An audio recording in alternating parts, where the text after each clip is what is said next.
Hi friends, ఎలా ఉన్నారు? అందరికీ నమస్కారం. ఈరోజు బంగారం మరియు వెండి ధరలు ఏ విధంగా ఉన్నాయో తెలుసుకుందాం. ఈరోజు బంగారం మరియు వెండి ధరలకు సంబంధించి గుడ్ న్యూస్ అయితే రావడం జరిగింది. ఈ రోజు అయితే ఏపీ మరియు తెలంగాణలో బంగారం మరియు వెండి ధరలు ఏ విధంగా ఉన్నాయో తెలుసుకోవడానికి మీరు తప్పకుండా ఈ వీడియోని లైక్ చేయండి. మీరు చేసిన ఒక్క లైక్ నాకు ఎంతో సపోర్ట్ మరియు ఎంకరేజింగ్గా ఉంటుంది. అలాగే ప్రతిరోజు ఖచ్చితమైన సమాచారం తెలుసుకోవడానికి మా ఛానల్ని సబ్స్క్రైబ్ చేయండి, తెలుగు రియల్ గోల్డ్ ఛానల్ని. ఈరోజు మార్కెట్లో 91.6 కేడిఎం గోల్డ్ ధర వచ్చేసి 75,189 రూపాయల వద్ద చేరి స్థిరంగా ఉండటం అయితే మరి జరిగింది.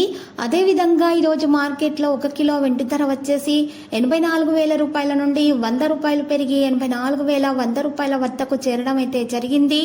అదేవిధంగా 10 గ్రాముల 24 క్యారెట్ల స్వచ్ఛమైన బంగారం ధర వచ్చేసి 71,620 రూపాయల నుండి 10 రూపాయలు పెరిగి 71,630 రూపాయల వద్దకు చేరడం అయితే జరిగింది. మరి అదేవిధంగా ఈరోజు 10 గ్రాముల 22 క్యారెట్ల బంగారం ధర వచ్చేసి 65,650 రూపాయల నుండి 10 రూపాయలు పెరిగి 65,660 రూపాయల వద్ద మరి సేల్ అవ్వడం అయితే మరి జరిగింది. ఇలాంటి లేటెస్ట్ న్యూస్ అప్డేట్స్ కోసం మా ఛానల్ని తప్పకుండా లైక్ చేయండి మరియు మీ ఫ్రెండ్స్ తోటి షేర్ చేయండి మరియు సబ్స్క్రైబ్ చేసి రెడ్ కలర్ ఐకాన్ని ప్రెస్ చేయండి. మరవకండి. Thank you.